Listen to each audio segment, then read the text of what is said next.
Let's remain with this particular story and go to Parliament, speak to the Member of Parliament from Price, Honorable Davis Opoku Ansah. He's joining us via Zoom. Honorable Opoku Ansah, you're welcome to ChannelOne Newsroom. Thank you, Maru. I well, hope you're doing well. I'm doing well too. Happy New Year. Now, you are the one who asked this question before the governor answered at the PAC today.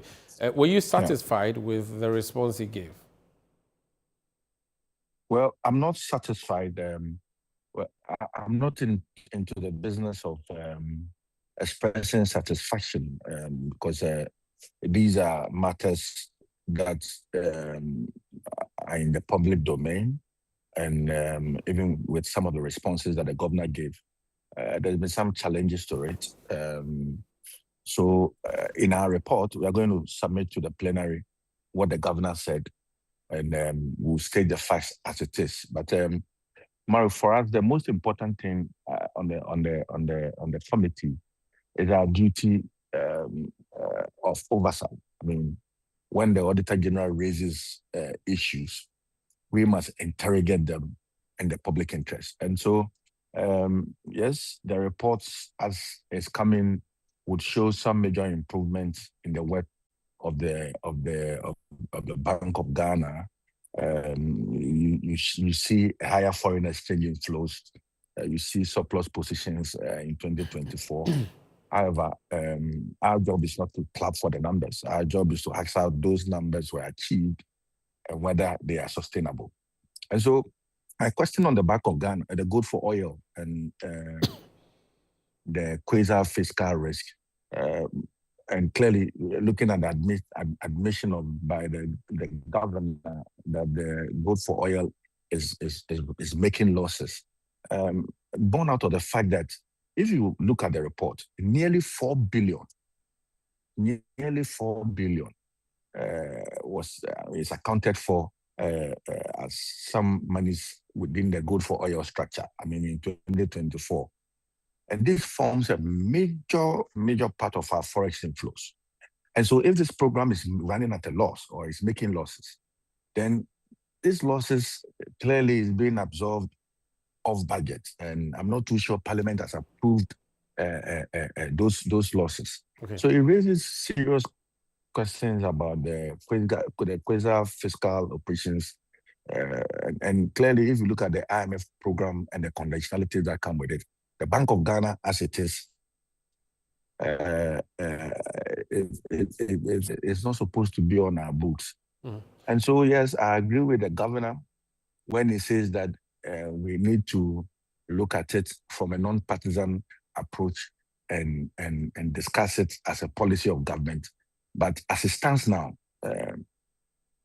that which is leading to the losses must be arrested. If there's a need for us to pass new laws, if there's a need to pump more monies from the Ministry of Finance point, then we do that. The Bank of Ghana, we should be able to continue to enjoy the figures that we see in terms of our inflation. But it would appear as though another key. Okay, I was going to come in with a question. It would appear as though you scored an own goal. You first of all asked this question about losses, expecting to see ugly pictures about the performance of the NDC government. Instead, the governor went on to give you historical losses under your administration from 2022 through 2024. That's not something you were expecting. I interviewed one of your colleagues earlier who said those figures were alien to the House. Isn't it strange that you describe figures coming from the central bank governor as alien? Umaru, when I sit on the committee, I don't do that as an MP. My duty as a member of parliament is to scrutinize the report as we have it. And so if these wrongs were done, if some wrongs were done even during the MPP era, and it appears before me, I don't engage in partisan approach to my work on the committee. And so if you say that it's an own goal, I was not looking to embarrass or to score cheap political points. Mine is to look at how we are able to protect the public purse, and that is what I sought to do. So, yes, I know people may be playing politics, but for us on the public accounts, we want to look at it not from the partisan point of view, but to see how we are able to improve on our fiscal discipline moving forward as a nation. You understand? And it is not just the gold for oil and gold for reserve thing that I raised. I mean, I raised a very key point about payments for services and works, which raises some serious red flag. I mean, if you look at the Auditor General's report, this payment jumped by almost 50% in just 1 year, from 1.19 billion in 2023 to 1.77 billion in 2024. Okay. And these are discretionary spendings. It is not to service debt. It is than almost every other line that we saw in the report today. And so my position is that what policy justifications are there for these sharp increases, and why Parliament was not alerted earlier?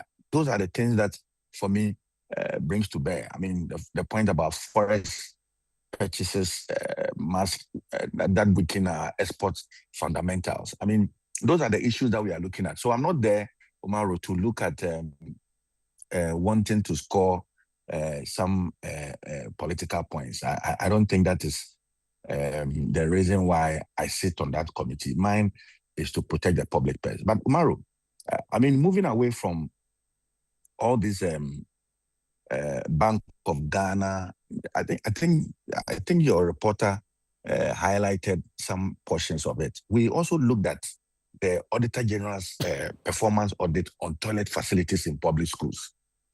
And it will interest you to know, Umaru, that only 13% of public schools audited meet the legally required standard of 1 toilet to 50 people. It is alarming. That's embarrassing. In fact, about 25%.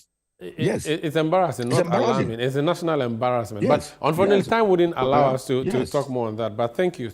I mean, as a member of the Media Coalition on Open Defecation, thank you, Maru. I am embarrassed to hear this, but I'm sure it's something we'll litigate further. Thank you. That's Honorable Ansah Opoku, MPP from Price, a member of the Public Accounts Committee. Now, the